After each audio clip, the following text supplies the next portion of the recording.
तो बाबू हम लोग पढ़ने वाले हैं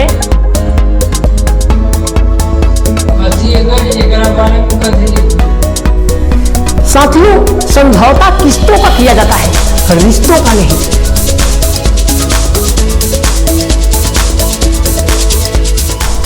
साथियों, जिंदगी और साइकिल दोनों का रिलेशन एक जैसा है। तो बाबू आज के सेशन में हम सब पढ़ने वाले हैं 10th क्लास के मैथ प्रश्नावली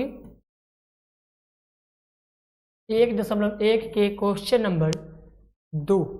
पिछले सेशन में हम लोग क्वेश्चन नंबर 1 का 1, 2, 3 पढ़ चुके हैं और इस सेशन में हम सब पढ़ने वाले हैं क्वेश्चन नंबर 2।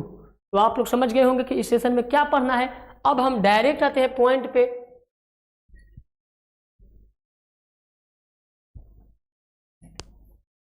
डायरेक्ट आते हैं अब हम पॉइंट की ओर।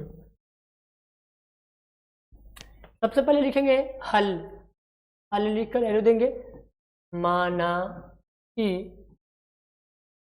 ए कोई धनात्मक पूर्णांक संख्या है जहां b बराबर 6 तथा q एक अन्य पूर्णांक है। अन्य पूर्णांक है।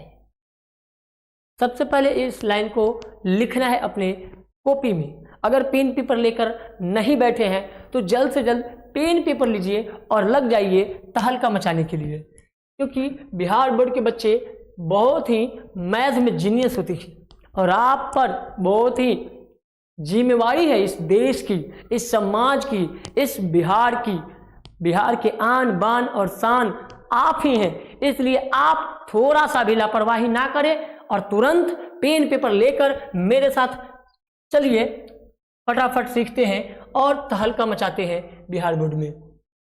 तो सबसे पहले ये बात लिखेंगे तो यूक्लिड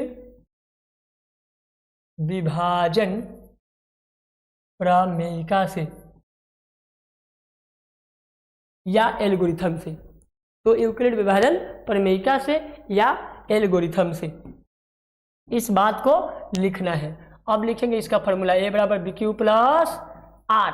a बराबर बी क्यू प्लस आर। अब क्या है कि a बराबर b का मान चुके हैं। b का मान इसमें दे चुका है।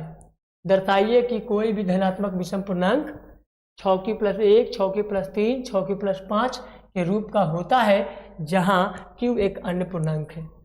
इस चीज को समझ चुके हैं और लिख चुके हैं। माना कि a कोई धनात्मक पूर्णांक है, संख्या है जहां b बराबर 6 तथा q एक अन्य पूर्णांक है।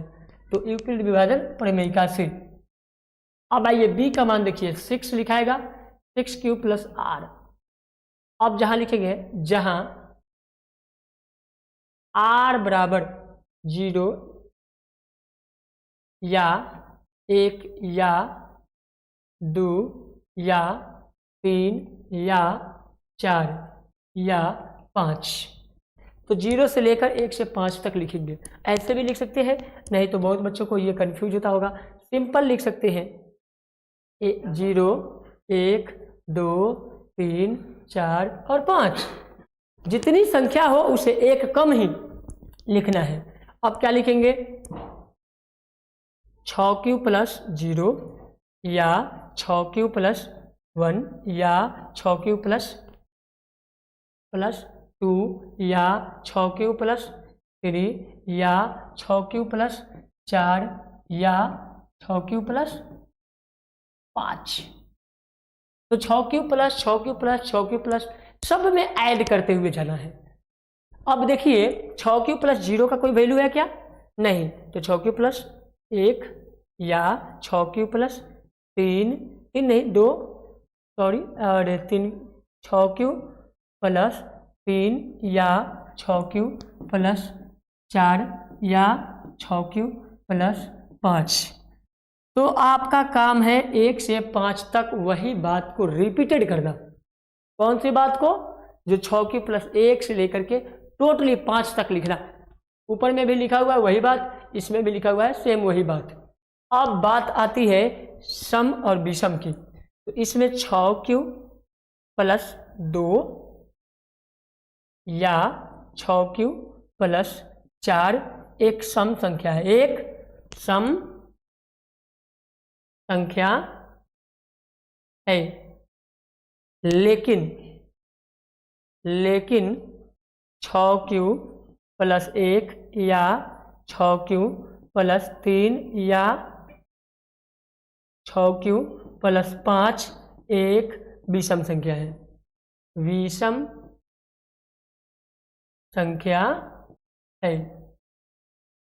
तो सम और विषम संख्या आपको पता चल गया होगा कि सम कौन है और विषम कौन है। तो इस तरीका से हम सब हल करके प्रूफ कर सकते हैं।